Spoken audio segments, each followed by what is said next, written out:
Olá pessoal, tudo bem? Vamos iniciar mais um círculo, né? Da nossa o estudo de letras com língua inglesa, o sentido, a complementação, o uso de gramática, dos verbos, além de complementação de vocabulários, entre outras coisas que sempre a gente vem trabalhando do inglês, que é de suma importância para o nosso estudo do dia a dia, né?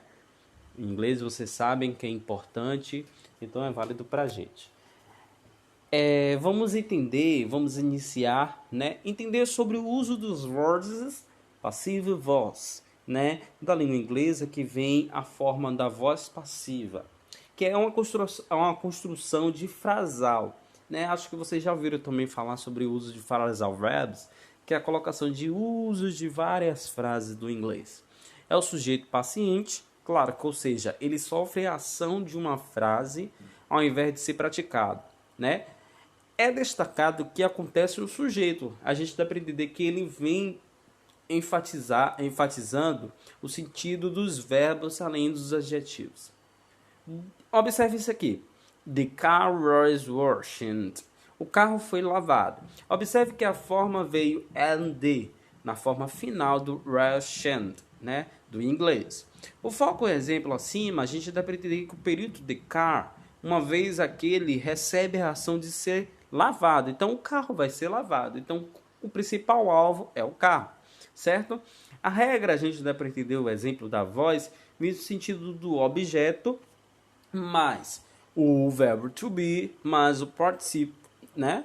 E o do verbo principal mais o complemento. Essa estrutura, no sentido, pode ser utilizada com tempos verbais no presente, até mesmo no passado e no futuro. Para isso, a gente tem que reflexionar o sujeito do verbo to be. Claro que o verbo to be está sempre colocando, né, no uso dos usos das frases. O passive verb, sim, present, vem a complementação do objeto, mais am, is, are, mais o participo, né? Que é o participo passado, do verbo principal, mais o complemento. Aí vem a forma afirmativa, né? Que vem a complementação. The school painted my John. A escola é pintada pelo John. Negativa, from the school it isn't painted by John. A escola não é pintada pelo John. Interrogativa, raise the school painted my by John. A escola é pintada pelo John. Observe que teve a complementação do raise, né? Para a forma do verbo to be, raise, ok? E a complementação no verbo to be. Observe aí na forma afirmativa, negativa, que a gente pode utilizar abreviado it isn't ou is not, mas a forma correta de vocês usarem é o it isn't, tá? A colocação de escrita por frase, até mesmo for falar, que é muito válido. E na forma interrogativa que vem o verbo logo no principal, que é o raise, ok?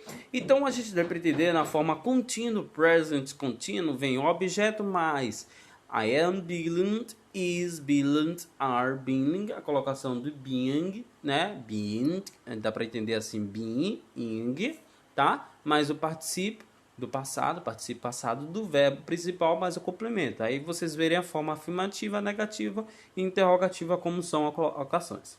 Do participe voz, do present perfect, vem o objeto mais o was being, mais o participo, né? O verbo principal mais o complemento, a forma afirmativa, negativa e interrogativa, como vem a colocação, como vocês já sabem. A simple present, né? A gente dá a colocação do was e well, participo do verbo principal mais o complemento, tá? E assim por diante, vocês darão para entender a forma, a colocação do part contínuo, né? Was being, were being, na forma do present perfect, tá? A complementação do uso do futuro também do present, né? Do simples futuro e a colocação do uso da língua inglesa, tá? Então são várias vozes passivas, a mesma forma do phrasal verbs que vocês já conhecem o uso da colocação, ok? Bom, além dessas atividades que eu vou pedir para vocês fazerem, né, da vozes passiva do inglês, além da atividade também do livro, não esqueçam de colocar o cabeçalho em inglês, o nome de vocês quando enviarem, tá? façam as atividades que são de suma importância, a complementação de teste, a trabalho de atualidade e prova também, que sempre vai estar essas atividades, ok? Qualquer dúvida é só falar. Até logo!